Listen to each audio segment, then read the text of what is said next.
Hey guys, this is Kaitlyn back with Austin Underground. We're here at South by Southwest with Floodlights. How are y'all doing today?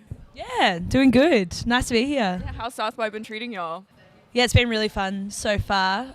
It's our first time in the States, so it's been a real surreal week. We've just been wandering around and checking it all out, seen heaps of music. Oh yeah, I saw that y'all went to Barton Springs. How has it been like exploring Austin and all of its wonders? Yeah, Barton Springs was amazing. Yeah, we luckily went on one of the hot days last week before that storm came. And there was a real like scene down there, like people playing music. Oh yeah. It was fun. Yeah, what'd you think of, did you go in the water? Yeah, went for a swim. We just did a few laps. Yeah, it's we've cold, been sitting on the right? plane for 24 hours. We had to do a few laps. Yeah, it must have been like nice and relaxing. So I saw that y'all already have one album out and your second album's coming out in April. How was that process making that second album different from the first? In comparison to the first? Well, funnily enough, we recorded it with the same person, so it was pretty similar in that way. But I think musically it was very different. The writing process was quite different, much more collaborative. Would we agree with that? Yeah. I think the first album was songs that were sort of backing up for a couple of years over the start of the band. Didn't first make the EP and, went on and kept sort of snowballing into the album, and then we wrote some new ones. And this one was more of an album. Start to finish. We sort of wrote it to be listened to like that. Wrote all at a very similar time, and way more collaboratively. Whereas From a View, definitely, there was some just sort of more solo-y tracks that people have brought, and the track was already sort of done. But I think that's the main difference, I reckon. Yeah. Did you find that it was easier to work collaboratively versus like just everyone bringing in something? Personally, as a drummer, yes, I think it's great. I like to be able to add whatever I can, but there were some songs that were sort of already done on From a View that I just had to sort of play what was already, existing pretty much. So it was good to be able to write parts. I think everyone enjoyed writing parts for this album. It's nice to have everyone's input, like on the album. Yeah. And like, I reckon that'll be heard as well. Yeah. So I noticed that some of your songs kind of have a little bit of like a country influence. There's like some harmonica in some songs. Is that a genre that y'all take inspiration from a lot? I think it is a bit. Like, I personally grew up listening to a lot of like Bob Dylan, but there's a better story behind this because Ash's dad's one of Australia's best harmonica players, isn't he?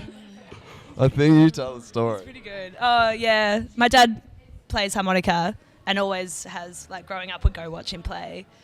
He just played, like, with little blues bands and stuff around Melbourne. So most of our weekends would be, like, at the pub watching him play. And every birthday he'd give us harmonicas to try and, like, get us to play. So, yeah, I've always sort of had them around. But when we started the band is when I really started playing. And so that influence comes from that, I guess. Did you ever pick it up, the harmonica? Growing up? Yeah. A little bit, yeah. We sometimes, it's an easy thing to just quickly make noise with. But I think I would quickly get bored. We'd be like, oh, this is what Dad does.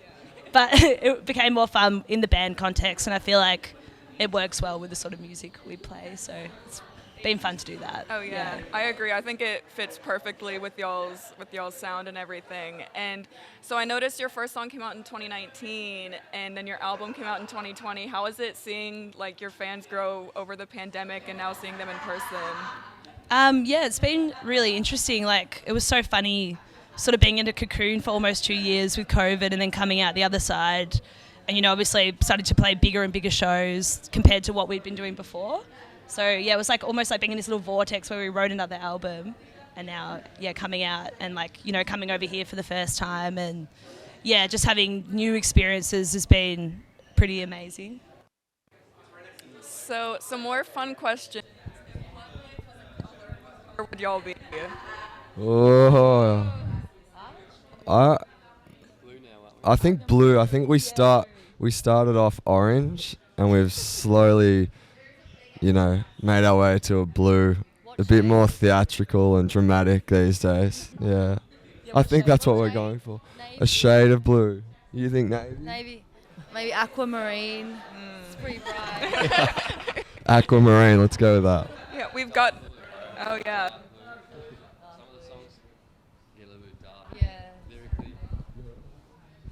Yeah. Some of the songs can get a little bit dark lyrically, you know, and even instrumentally at times. And I think that Blue represents that. One of the songs off the new album is actually called Something Blue. And there isn't a song called Something Orange or Something Red. So I reckon maybe that. We'll go with that. We'll go with Blue. Nice. We've gotten a lot of purple, so we wanted to see if there was like something with bands and choosing purple. And then our last question for y'all. What do y'all think about ghosts? Do you believe in the paranormal? Is it real? Is it all a lie? Ghosts. Yeah, I feel like, Sarah, you would be good at answering this question. I'll pass the mic. Do we believe in ghosts? I don't know. Like, maybe not like ghosts per se, but there's always energies around at work that we can't see, you know, whether they're from the past or the present or the future. Yeah. Don't underestimate, yeah. Do you guys feel that way too? I feel that way too. And I'm very glad I didn't get given the mic for that one. Yeah, I agree. I'm definitely like, if there's something going on, I don't want to disturb it and then accidentally like open a portal or anything. Yeah. You've got to be careful. Yeah, you can feel the weird energies for sure. So where can we find you? What's coming up next? You can find us on all the normal streaming platforms. We've got an album coming out called Painting of My Time on April the 21st. And what else have we got, guys? This week, oh yeah, we're playing a show tonight at Valhalla. I think we're on at 9 o'clock, so everyone can come down. Although this interview is not going to go live before that, so that's a bit silly to promote. But we got TikTok. Oh, the single. We've got a single coming out, which is the same title as the album. And that's coming out on Thursday. I'll give it to Archie. He's good at this. We got some singles coming out. We got an album coming out April 21. That's the exciting stuff coming up. We're playing with Black Midi soon, which we're excited about as well. They're one of our favorite bands, so that'll be good. And then hopefully doing some more international touring. Yeah, well, hopefully we'll see y'all here. That's it for us. Make sure to check out Floodlights on all of their social media. Make sure to check us out on all of our social media and our website, austinunderground.org. Until next time, bye guys. Bye-bye.